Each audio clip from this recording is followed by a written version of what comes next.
queridos amigos, pela TV A Caminho da Luz, estamos iniciando o programa Estudando a obra Obreiros da Vida Eterna, do nosso querido André Luiz, pelas mãos abençoadas de Francisco Cândido Xavier. Vamos iniciar o capítulo 2º, relembrando que esse capítulo será dividido em duas partes, como foi dividido o primeiro capítulo, para que possamos realçar de uma maneira mais tranquila, estudando ponto a ponto daquilo que André Luiz presenciou, viu e relata para a nossa compreensão. O primeiro capítulo nós vamos ver que eles estavam no Templo da Paz. Eles foram orientados por Albano Metelo, que deu a eles, então, instruções importantes sobre as atividades que eles iriam enfrentar. Vamos, então, entrar no segundo capítulo para entendermos um pouco melhor tudo isso que está vivenciando André Luiz. Mas antes disso, tudo bem com você, André Luiz? Olá, querido Sérgio, queridos ouvintes, queridos telespectadores. Que alegria iniciarmos mais um programa estudando Obreiros da Vida Eterna. Relembrando, quem não acompanhou os 2 programas que compuseram o primeiro capítulo, vá na nossa playlist no canal da TV A Caminho da Luz. Quem já está nos acompanhando, deixe o seu like, comente, compartilhe, se inscreva no canal. Capítulo 2º, no Santuário da Bênção. Na véspera da partida, o assistente Jerônimo conduziu-nos ao Santuário da Bênção, situado na zona dedicada aos serviços de auxílio, onde, segundo nos esclareceu, receberíamos a palavra de mentores iluminados, habitantes de regiões mais puras e mais felizes que a nossa. O orientador não desejava partir sem uma oração no santuário, o que fazia habitualmente antes de entregar-se aos trabalhos de assistência sob sua direta responsabilidade. André, eu gostaria de poder fazer aqui um comentário que julgo ser muito importante, até mesmo para aquelas pessoas que acham que as atividades espíritas não têm que ter preces. É um grande engano, é um grande erro.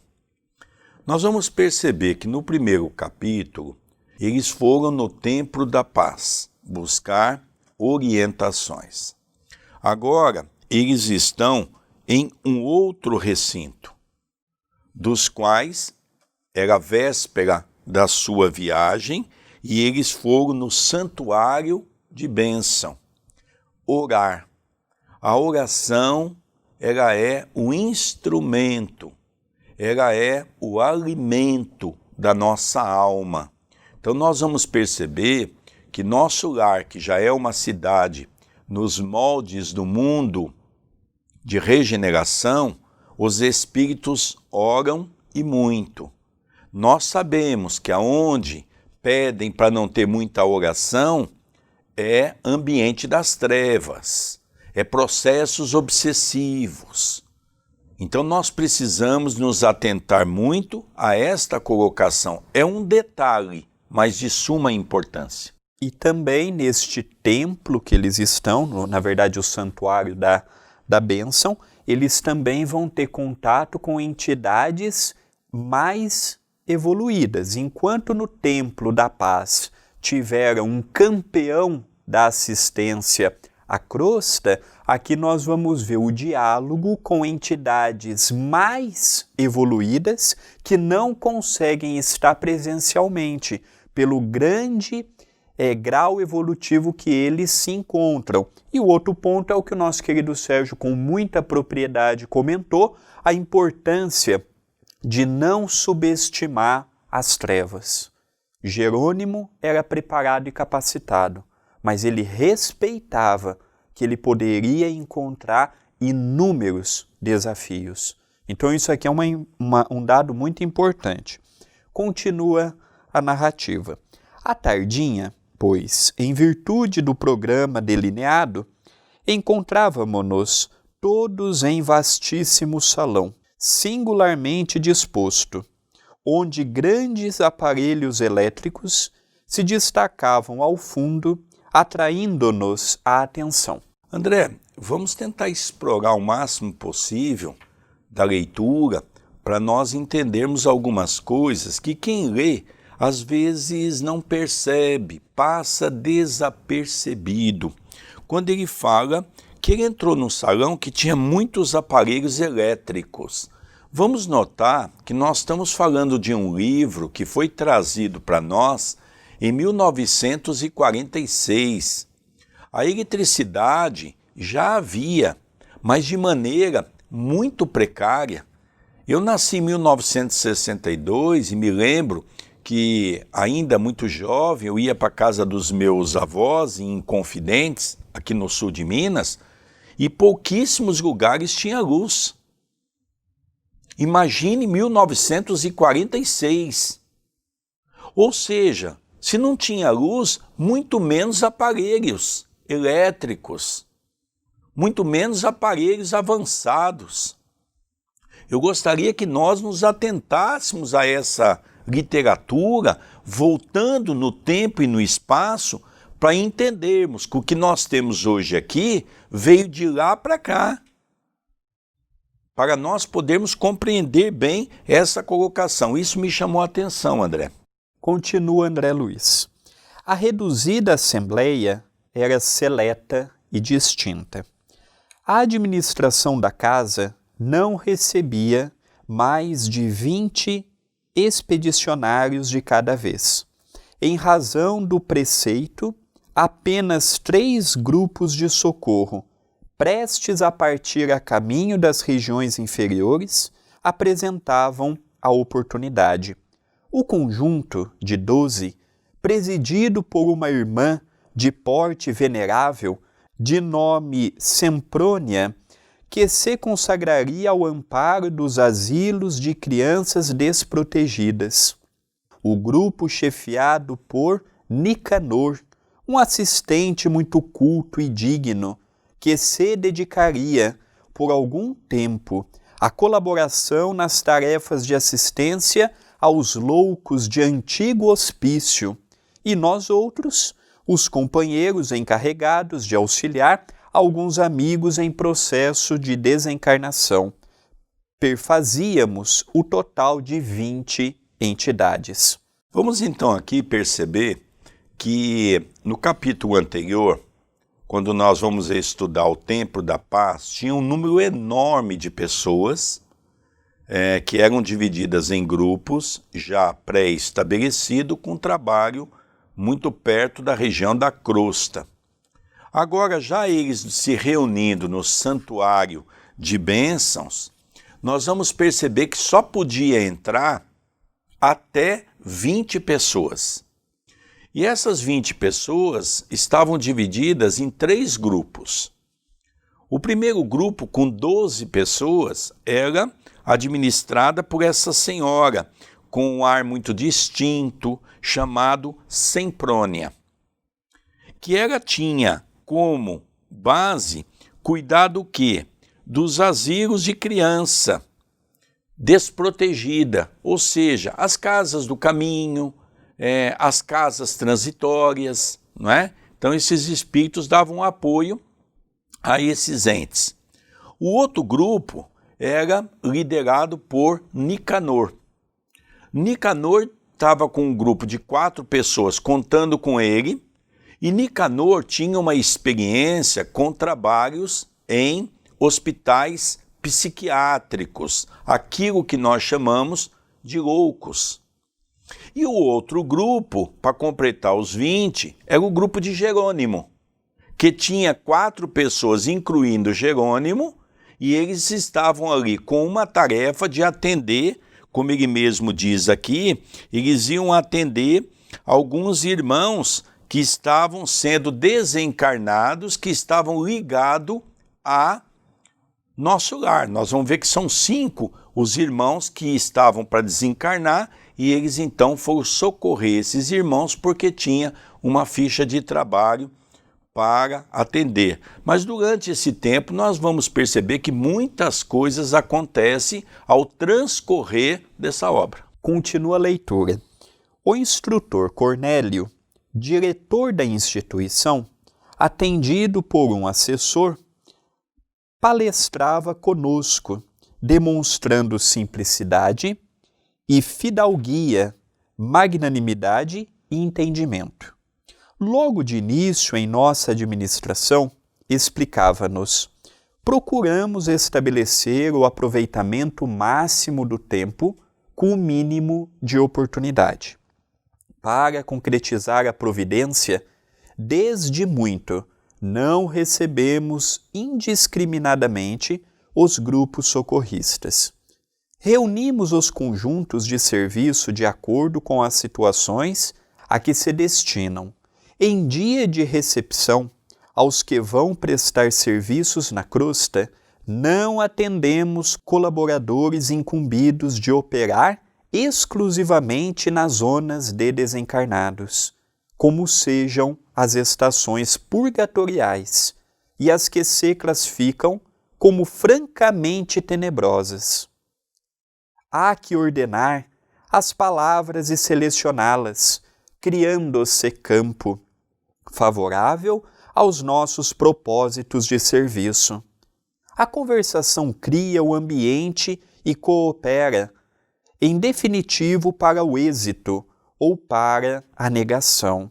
Além disso, como esta casa é consagrada ao auxílio sublime dos nossos governantes que habitam planos mais altos, não seria justo distrair a atenção e sim consolidar bases espirituais, com todas as energias ao nosso alcance, e que possam aqueles governantes lançar os recursos que buscamos, compreendendo a extensão das tarefas por fazer e o respeito que devemos àqueles que nos ajudam, somos de parecer que precisamos sanar os velhos desequilíbrios das intromissões verbais desnecessárias e muitas vezes perturbadoras e dissolventes. Aqui, André, nós vamos tirar uma lição muito interessante, não é? Eu tenho sempre comentado isso nas obras de André Luiz.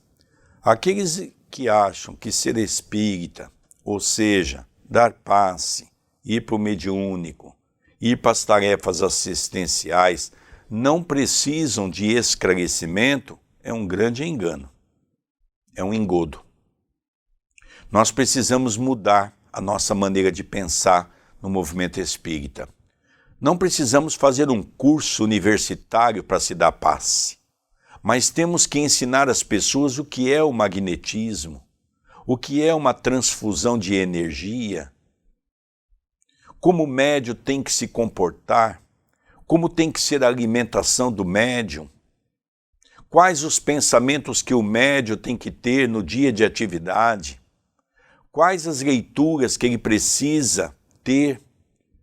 Esses pequenos cursos têm que haver dentro da casa espírita. Essa ideia, como tem um dito popular, de boa intenção, o inferno está cheio. O que ele vem esclarecer é que, primeiro, nesses 30 dias que eles vão ficar em tarefa na crosta ou numa zona espiritual muito perto da crosta, eles têm que estar devidamente preparados para enfrentar com pensamento positivo as dificuldades que eles hão de enfrentar.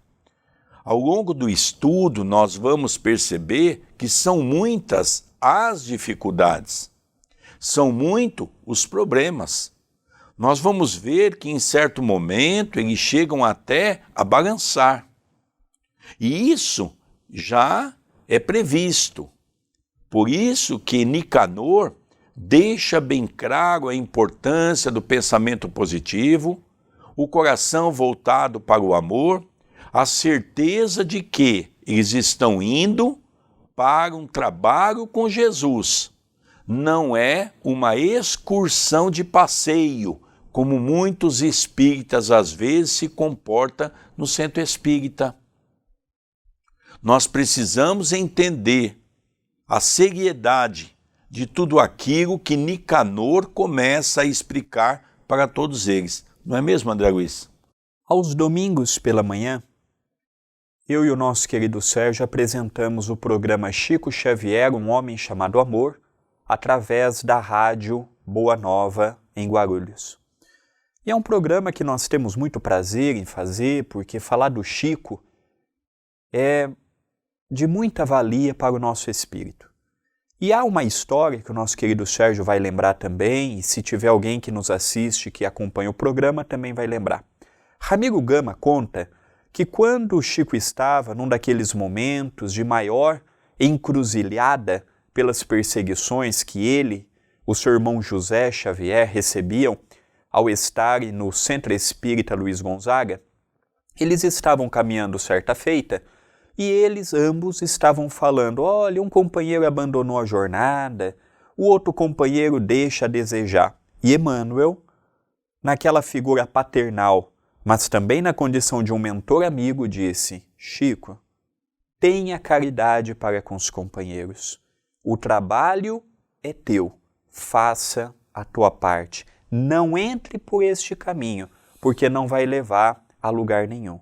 Isto o Chico andando na via pública com o irmão, não estava nem dentro do centro espírita. Imagina o quanto que Emmanuel não era exigente com o Chico e com o grupo de encarnados e de espíritos que trabalhavam junto daquela usina portentosa que era a mediunidade de Chico Xavier. André, antes de você dar continuidade, tem um outro ponto também, que no santuário da bênção, onde eles estão, há um determinado momento que Nicanor menciona que aquele departamento é um departamento preparado para receber espíritos de esferas mais elevadas.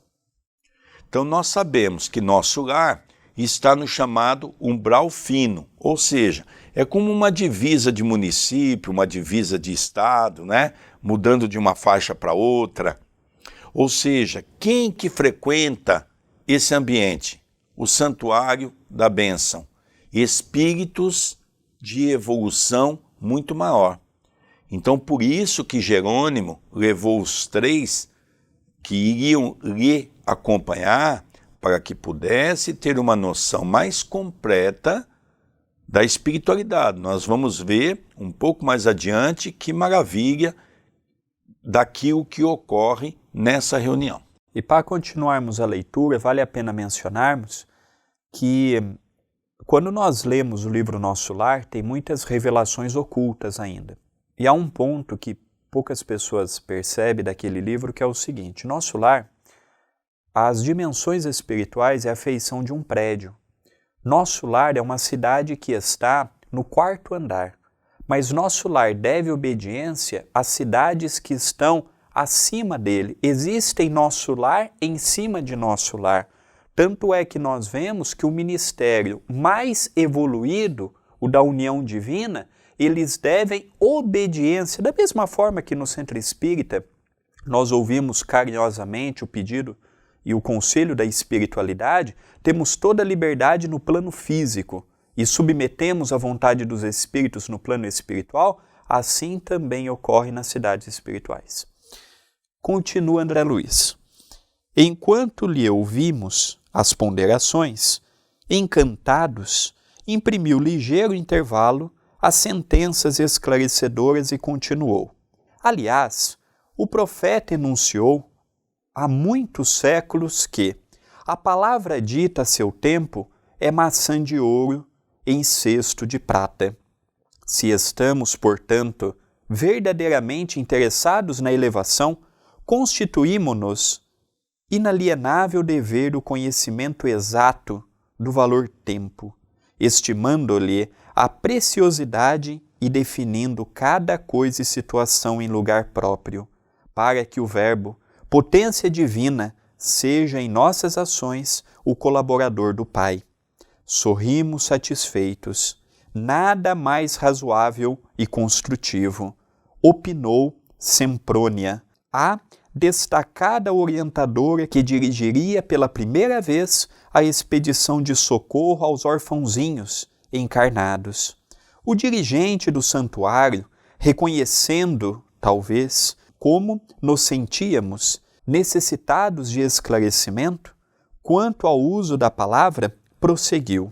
É lamentável se dê tão escassa atenção na crosta da terra ao poder do Verbo, atualmente tão desmoralizado entre os homens.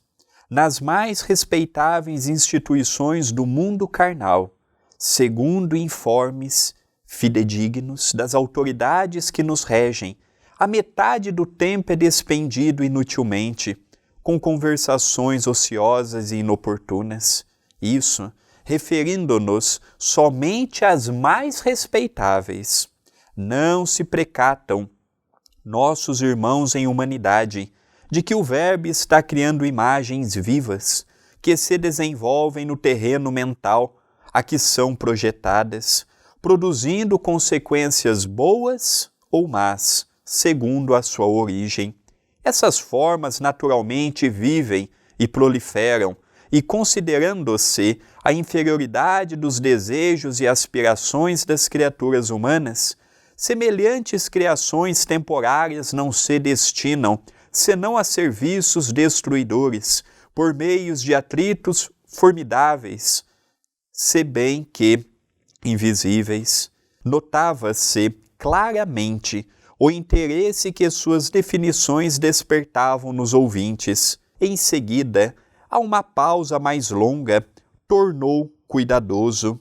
André, é só um ponto importante, porque depois nós podemos lá na frente esquecer de comentar, que é importante. Veja, se eu publicar esse trecho que o André acabou de ler e não dizer a fonte, todo mundo vai dizer que é uma mensagem recebida agora, nesses momentos. Ele diz que as palavras são tão mal empregadas, principalmente pelos governantes dos países, pelos políticos. E é interessante que essa obra foi escrita em 1946. André Luiz já destacava que o homem, em vez de usar a palavra para o bem, usa a palavra apenas para o ataque. É verdade que nós tivemos aqui, com o coronavírus no mundo, uma mudança de comportamento. Em vez das pessoas se atacarem, começaram a se unir. Um procurou ajudar o outro, um procurou colaborar com o outro.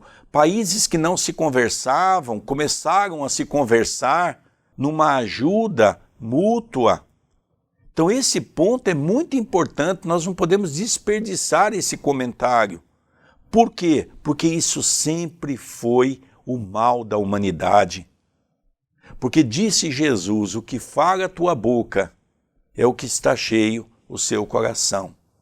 Então a humanidade hoje é o que é, dentro de um mundo de provas e expiações, onde o mal ainda impera sobre o bem. Então esse ponto foi o ponto mais importante nos comentários que foi lido neste último parágrafo pelo André Luiz, que eu gostaria de dar esse destaque. Sem dúvida, a palavra, o verbo, dentro de uma instituição, seja religiosa ou não, dentro dos lares, dentro dos locais de trabalho, nós podemos elevar um pouco mais o tipo de conversa que nós temos. Tem coisas que nós só atraímos mais dificuldades e mais conflitos. Continua.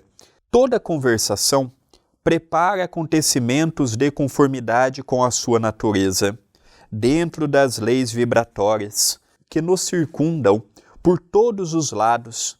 É uma força indireta de estranho e vigoroso poder, induzindo sempre aos objetivos velados de quem lhe assume a direção intencional.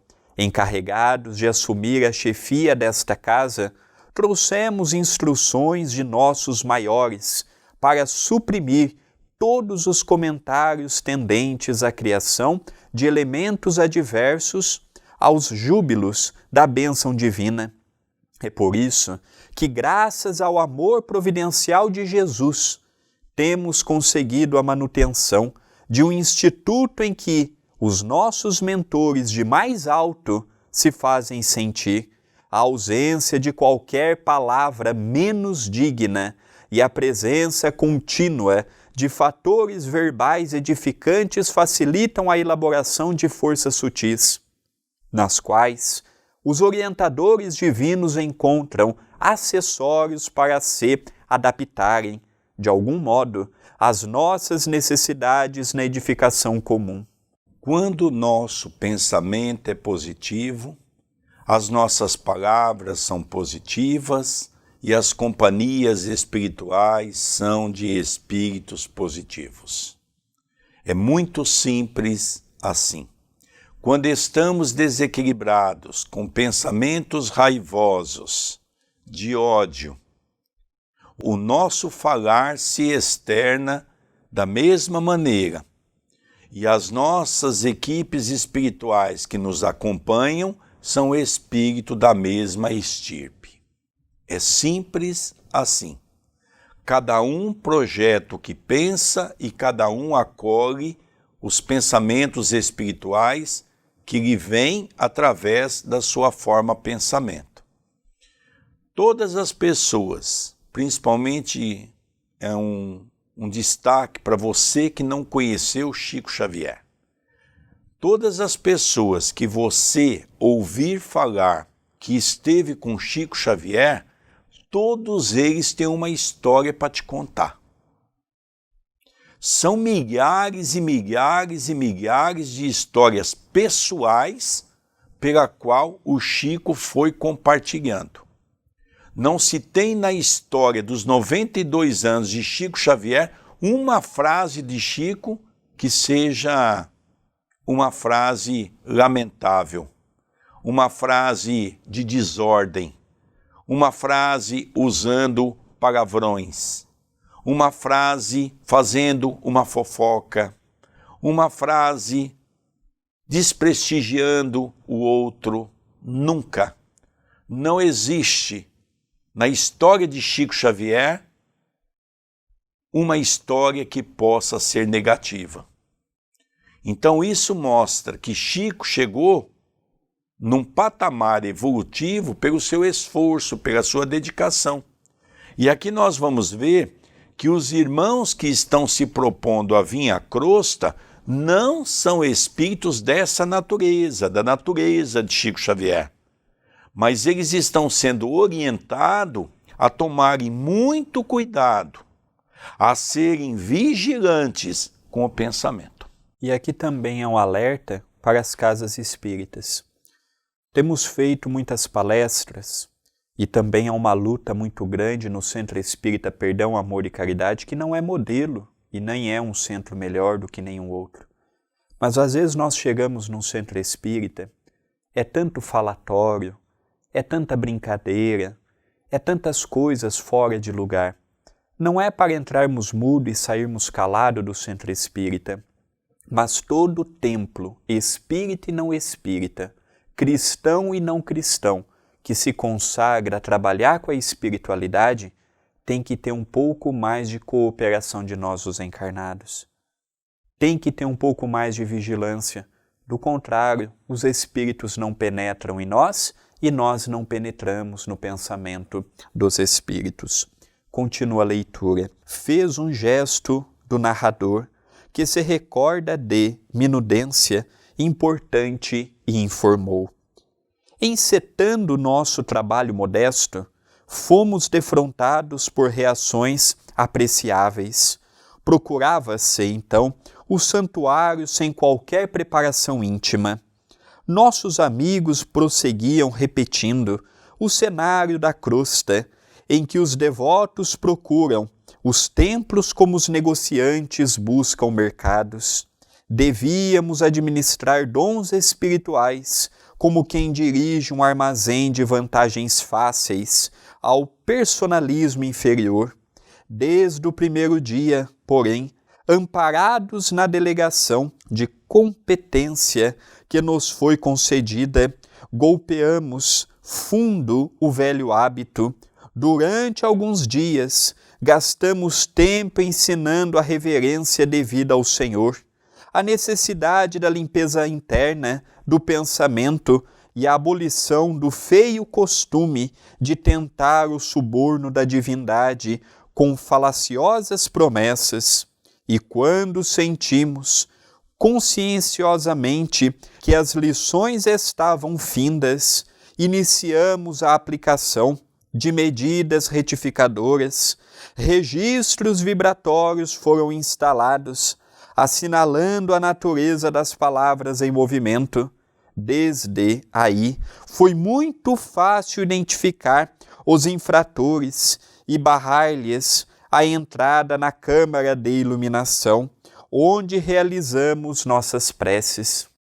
Que informação preciosa quando ele diz para nós que quando eles começaram por equipamentos ou mesmo pelo desenvolvimento das aptidões espirituais, da sensibilidade de entender o pensamento do outro, eles conseguiram fazer com que a câmara de iluminação, que é onde é feito as preces mais profundas, não tivessem permissão de entrar aquelas pessoas desequilibradas.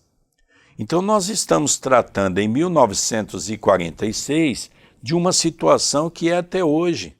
Quando Jesus disse: nem todos que disserem Senhor, Senhor, entrará no reino de Deus, nós percebemos que até hoje as grandes religiões são, de uma certa forma, envolvidas pelas questões do poder e pelas questões financeiras.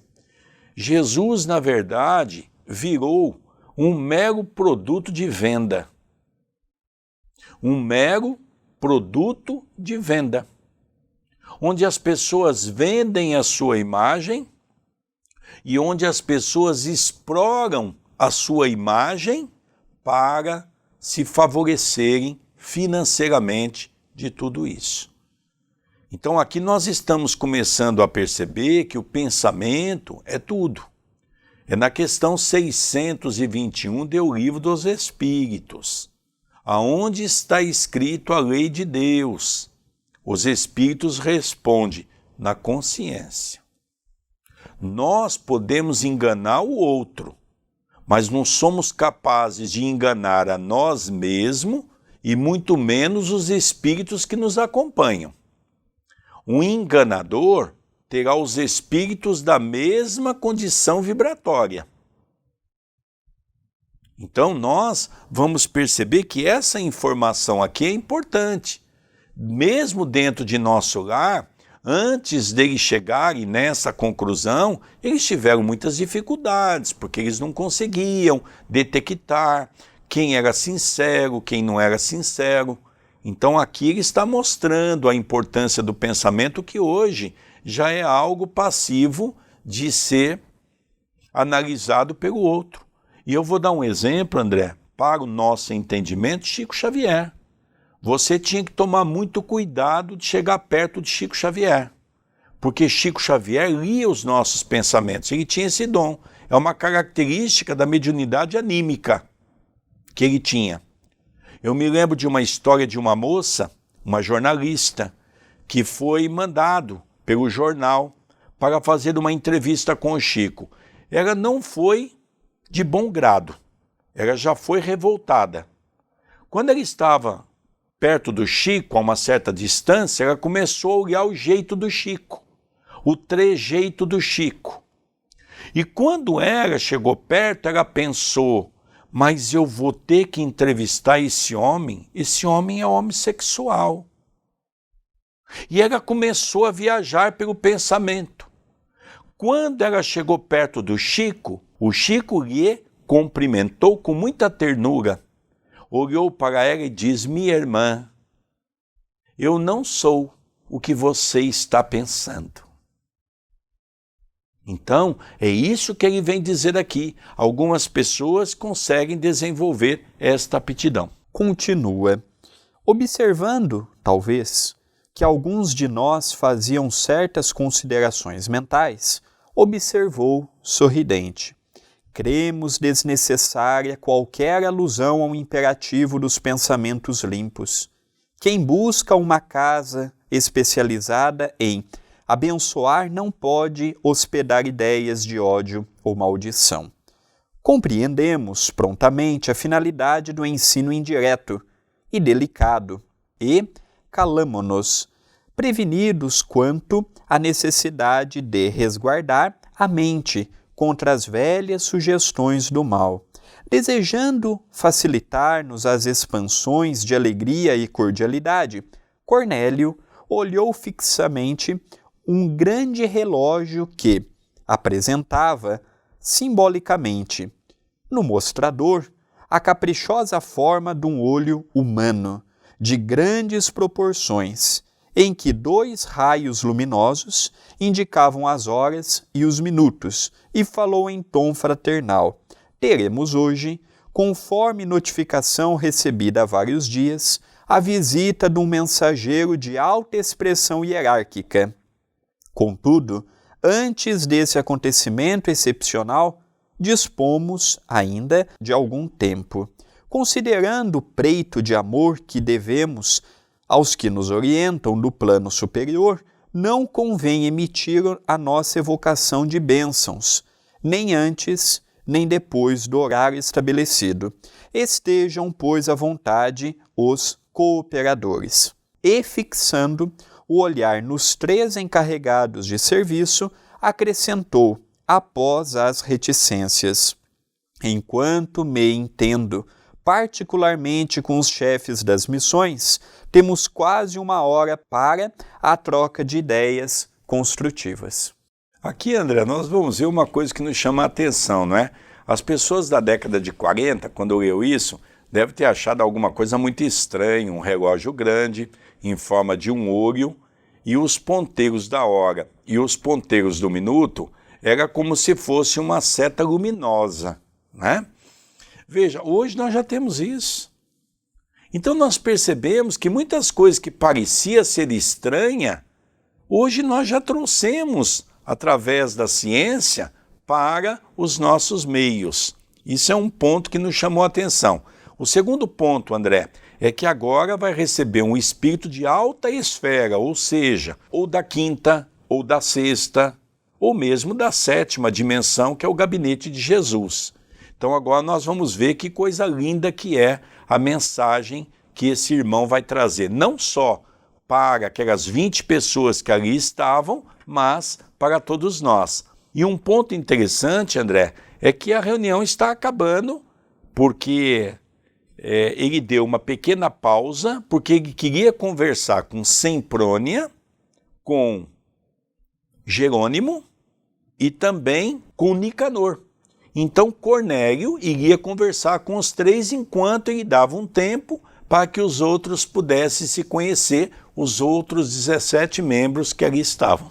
E ele orientou que a conversa pudesse ser em alto nível espiritual para que o ambiente possa estar preparado para a atividade de logo mais.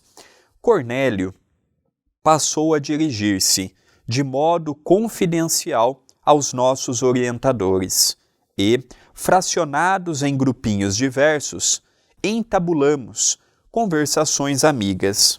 Atendendo-me aos desejos, Padre Hipólito, qual o chamávamos na intimidade, apresentou-me o assistente Barcelos, da turma de servidores que se destinava à assistência aos loucos. Fora ele dedicado professor no círculo carnal e interessava-se carinhosamente pela psiquiatria, sob novo prisma.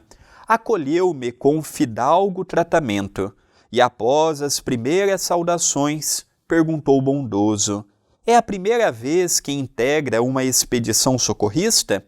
De fato, esclareci, é a primeira.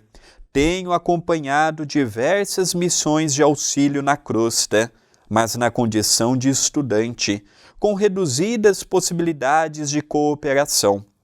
Agora, porém, o assistente Jerônimo aceitou-me o concurso e sigo alegremente. Endereçou-me cativante olhar, no qual transpareciam satisfação e surpresa, e observou: o trabalho beneficia sempre. Aqui, André, duas coisas importantes, né? Eu me lembro da nossa sopa, quando nós começamos a ter problema muitos anos atrás, o Dr. Marco Antônio orientou para que nós, ao longo de todo o tempo que estivéssemos no centro, se fôssemos conversar, só conversas edificantes. Então a gente já começa a perceber que é muito importante nós começarmos a mudar o nosso padrão vibratório. O padre Hipólito apresentou Barcelo, um amigo dele, para André Luiz, e eles começam a conversar. E Barcelo pergunta a André Luiz: você já participou de outras atividades? Ele diz: não, essa é a primeira. Eu já estive como aprendiz, agora eu estou sendo convidado para auxiliar. Então nós vemos que primeiro ele passou pelo grau de aprendiz e agora ele está em condição de ser um auxiliar. Talvez este seja o problema para nós os espíritas. Já queremos pular a fase do aprendizado achando que é humilhante, e por não termos domínio da mente e do pensamento, nós entramos em águas que não dominamos e muitas vezes afogamos. Então aqui nós vemos que André Luiz é no 4º livro. Este é o 4º livro da série que ele fala do mundo espiritual, que ele está tendo a oportunidade de ser um trabalhador. Continua: interessado em seus informes e esclarecimentos, tornei humildemente. Seguindo expedições de socorro como aprendiz, tive ensejo de visitar, por mais de uma vez, 2 antigos e grandes sanatórios de alienados do nosso país, e vi de perto a extensão dos serviços reservados aos servos de boa vontade nessas casas de purificação e dor. As atividades de enfermagem aí são, a meu ver, das mais meritórias. Inegavelmente, concordou ele, prezando-me a atenção. A loucura é um campo doloroso de redenção humana. Tenho motivos particulares para consagrar-me a esse setor da medicina espiritual e asseguro-lhe que dificilmente encontraríamos noutra parte tantos dramas angustiosos e problemas tão complexos. E tem colhido muitos frutos novos decorrentes do seu esforço? Perguntei curioso. Sim, venho arquivando confortadoras ilações nesse sentido, concluindo que, com exceção de raríssimos casos, todas as anomalias de ordem mental se derivam dos desequilíbrios da alma. Estamos longe de contar com o número suficiente de servidores treinados para socorrer eficazmente os encarcerados na cadeia das obsessões terríveis e amargurosas. É tão grande a quantidade de doentes nesse particular que não sobra outro recurso além da resignação. Continuamos desse modo a atender superficialmente, esperando acima de tudo da providência divina. Nos casos de perseguição sistemática das entidades vingativas e cruéis do plano inacessível às percepções do homem vulgar, temos invariavelmente uma tragédia iniciada no presente, com a imprevidência dos interessados, ou que vem do pretérito próximo ou remoto, por meio de pesados compromissos. Se os psiquiatras modernos penetrassem o segredo de semelhantes fatos, iniciariam a aplicação de nova terapêutica à base dos sentimentos cristãos, antes de qualquer recurso à hormonoterapia e à eletricidade. A eletricidade, né? Até hoje é usado em alguns hospitais, que são coisas terríveis para os doentes que estão na psiquiatria. Há um fato interessante. No livro Respostas da Vida, é um livro de parceria entre André Luiz e Emmanuel, pelas mãos de Chico Xavier.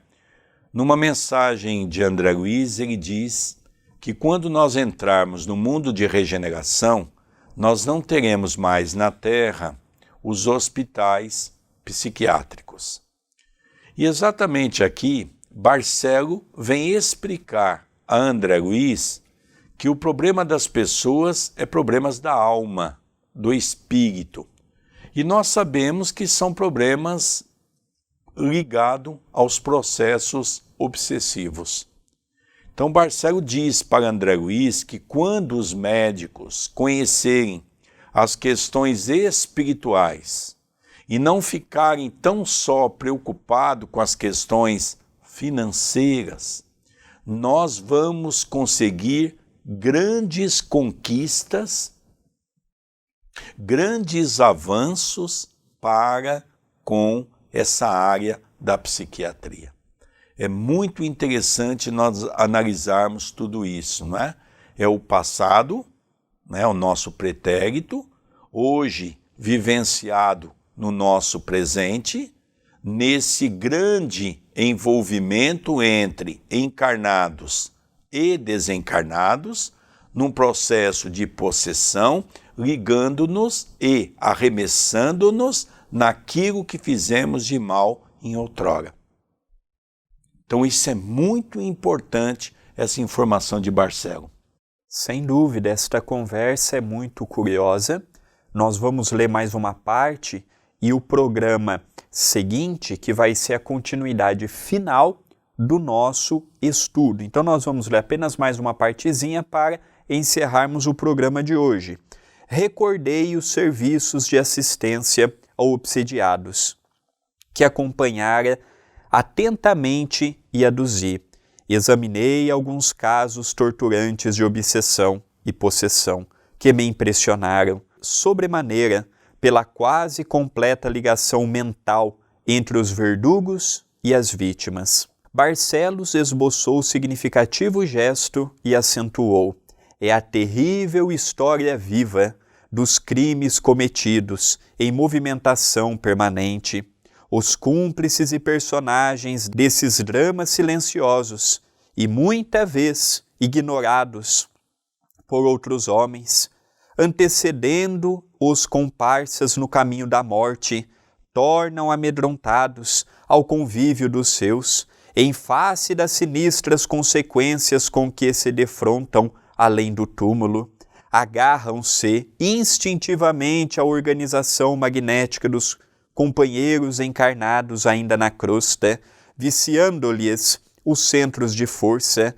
relaxando-lhes os nervos e abreviando o processo de extinção do tônus vital, porque tem sede das mesmas companhias juntos às quais se lançaram em pleno abismo, exibem sempre quadros tristes e escuros, nos quais se destaca a piedade de muitas almas redimidas, que tornam do alto em compassivos gestos de intercessão e socorro urgente. Para nós encerrarmos esse primeiro programa do segundo capítulo, nós podemos aqui dizer que quando a ciência da psiquiatria estudarem as questões espirituais, tudo há de se tornar mais fácil. Tudo há de se tornar, poderíamos dizer, mais tranquilo para o auxílio a essas pessoas. Vamos relembrar que no Brasil, quando começou a criar os hospitais psiquiátricos, primeiro foram os governos que criaram. Os governos federais, depois o governo estadual, alguns, e depois teve vários hospitais psiquiátricos que foram criados pelo movimento espírita, exatamente com informações aqui de André Luiz, que essas pessoas iriam ser tratadas à base de passe, sessão mediúnica, com médiuns preparados para atender esses espíritos que também sofrem. Mas com o depassar dos anos, veio a ciência, veio aqueles que só pensam em dinheiro, vêm aqueles que querem se aproveitar das oportunidades e arrancaram tudo isso do movimento espírita. Então nós percebemos aqui, em vez de caminharmos avante para auxiliar, nós retrocedemos. Hoje esse trabalho está sendo feito nas múltiplas casas espíritas de socorro em trabalhos mediúnicos. No programa que vem, nós vamos dar continuidade na leitura e neste diálogo, porque a visita da entidade espiritual de grande envergadura se dará apenas no 3º capítulo. Então, a nossa continuidade é o aprendizado sobre este assunto. Mas ao encerrarmos esse programa, eu gostaria de convidá-los a conhecer o estudo do livro Nosso Lar, Os Mensageiros, Missionários da Luz, conhecer agora os outros programas que compõem Obreiros da Vida Eterna. Você que está acompanhando o nosso canal já se inscreveu? Já habilitou as notificações? Se já fez tudo isto, já divulgou o nosso canal para o seu familiar, para o seu amigo espírita, para o seu amigo simpatizante do espiritismo? Se você frequenta um grupo espírita ou dirige um grupo espírita, já divulgou o nosso canal e os nossos programas? É um convite que fazemos especial. Quem quiser entrar em contato comigo e com o Sérgio pode ser através do e-mail. O e-mail do Sérgio é vilarsergio10@gmail.com e o meu vilarandré2@yahoo.com.br. E também temos o WhatsApp do programa 19 997 782794. É sempre uma alegria poder interagir e esperamos que o nosso programa humilde e simples esteja correspondendo com a sua expectativa. Nós vamos encerrando o programa estudando o livro Obreiros da Vida Eterna, do nosso querido André Luiz, através das mãos iluminadas de Chico Xavier. Até o próximo programa e um beijo no seu coração. Até o próximo programa.